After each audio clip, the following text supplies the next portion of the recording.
Bonjour et bienvenue à toi dans cette nouvelle vidéo consacrée au droit des contrats. Aujourd'hui, nous allons voir ensemble la rétractation de l'offre. Pour ce faire, nous verrons dans un premier temps une contextualisation, puis le régime de la rétractation de l'offre entre l'émission de l'offre et la réception de l'offre, le régime de la rétractation de l'offre entre sa réception et l'acceptation, et enfin le régime de la rétractation de l'offre après l'acceptation de cette offre. Et nous terminerons cette vidéo par un QCM issu du manuel 1000 QCM en droit des obligations. Tu es prêt? Alors c'est parti!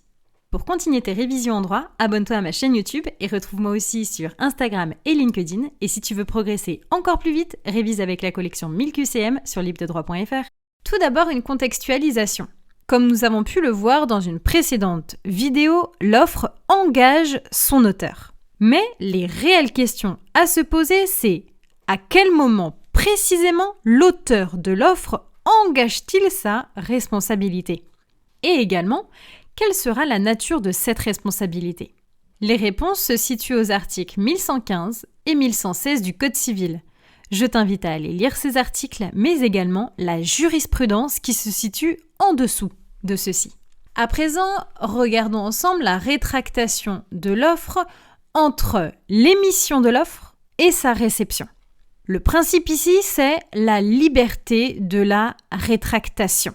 L'article 1115 du Code civil prévoit que l'offre est librement rétractable tant qu'elle n'est pas parvenue à son auteur. Par exemple, j'envoie une offre par lettre, tant que celle-ci n'est pas parvenue entre les mains de son destinataire, je peux la rétracter par tout moyen pourvu que la rétractation arrive avant la réception de l'offre. La question qui reste à trancher est la suivante: faut-il que la rétractation soit émise avant la réception de l'offre ou faut-il qu'elle soit parvenue avant la réception de l'offre? Il semblerait qu'il faille que la rétractation soit parvenue au destinataire avant l'offre. Article 1118 du Code civil. À présent, regardons ensemble la rétractation de l'offre entre la réception de l'offre et son acceptation. Le principe ici, c'est que l'offre doit être maintenue durant un délai.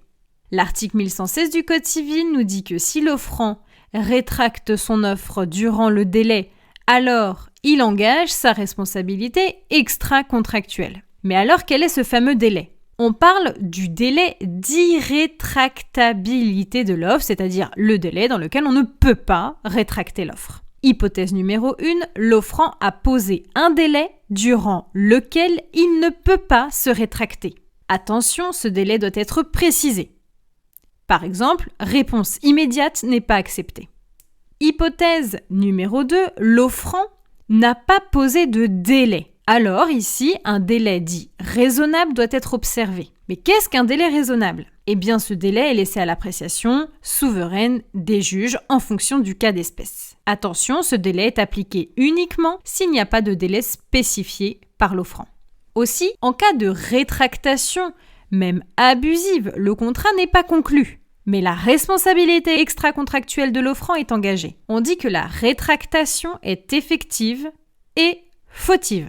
Mais alors, quel est le préjudice réparable? Article 1116 du Code civil, la perte d'un avantage attendu du contrat ne fonctionne pas. Toutefois, il peut s'agir d'une indemnisation pour les frais inutilement engagés ou bien encore la perte de chance de conclure avec un tiers. L'indemnisation de la perte de chance. Pour ce qui est des pourparlers, vous l'avez vu dans une précédente vidéo, on sait que c'est impossible. Article 1112 du Code civil. Néanmoins, pour ce qui est de la rétractation abusive de l'offre, rien ne l'interdit. Il faut alors se référer à la jurisprudence. Enfin, la rétractation après l'acceptation de l'offre. Ici, le principe est très simple, la rétractation n'est plus possible. L'acceptation entraînant directement la conclusion du contrat, on comprend pourquoi cette rétractation n'est plus possible. Alors, c'est la responsabilité contractuelle, cette fois de l'offrant, qui pourra être engagée. À présent, teste tes connaissances à travers des QCM issus du manuel 1000 QCM en droit des obligations. À bientôt!